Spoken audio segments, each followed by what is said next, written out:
While politicians and energy company AGL fight it out over the future of the Liddell power plant, gas companies are in a fight of their own. They say lifting the Northern Territory's ban on fracking could help solve the East Coast gas price crisis. But analysts are accusing the companies of creating the price problem themselves through cartel-like behaviour. The companies have rejected those allegations and say their critics are ill-informed. Here's Jane Bardon. It is a heat detector. It's a very accurate heat detector. Rob Priest has had to lay off almost everyone from his Darwin gas safety equipment testing business. About 2 years ago, Jane, we used to have 18 people working for us. Work dried up when the Northern Territory government banned fracking last year. Effectively now we're just waiting for the moratorium to be lifted and hope that work will come back. The industry is arguing it should be allowed to restart fracking, not only to support the top-end economy, but to help solve the East Coast gas price crisis. Supply is needed to put downward pressure on domestic gas prices, not simply supply-demand economics. Overall, if there's more supply in the Australian marketplace, then that will make prices more attractive. But the Territory is a remote location with expensive pipeline transport costs. Producing high-cost Northern Territory gas, which is very, very high-cost gas, about $7.50 a gigajoule, Australian dollars a gigajoule, is no way to bring down the cost of gas on the east coast of Australia. The major LNG producers have locked themselves into long-term overseas contracts, and analysts say that's caused a domestic shortage. Ironically, the companies are now getting less money under the international contracts because of a world market price drop caused by a global oversupply of oil and gas.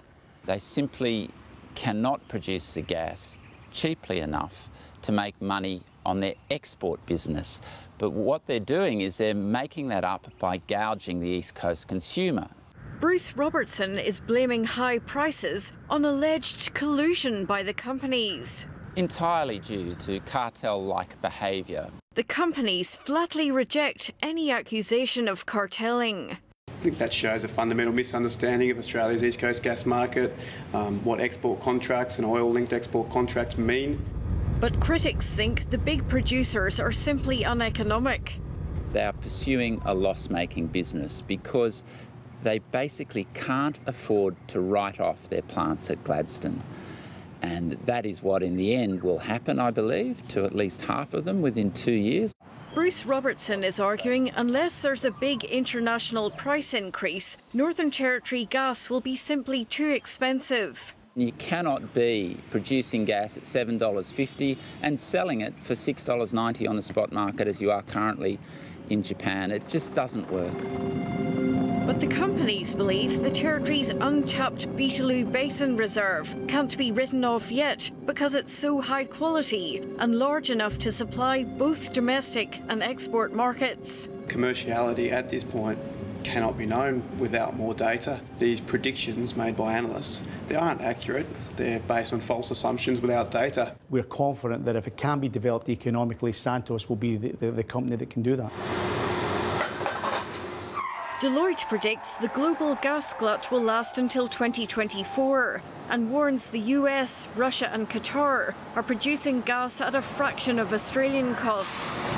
There is a gap that we need to very actively work on to close. But that being said, we can bring to bear some of the newest technologies to be able to reduce that gap. The industry's promising the Territory $1 billion in royalties and 6,000 jobs. For a success case, there are substantial employment benefits, substantial revenues to the Northern Territory government. The same argument was made to the Queensland Treasury in 2013. In the 2014 budget papers, they had $660 million coming in from the coal seam gas companies in 2015. Now we fast forward to 2017, they actually only made $97 million.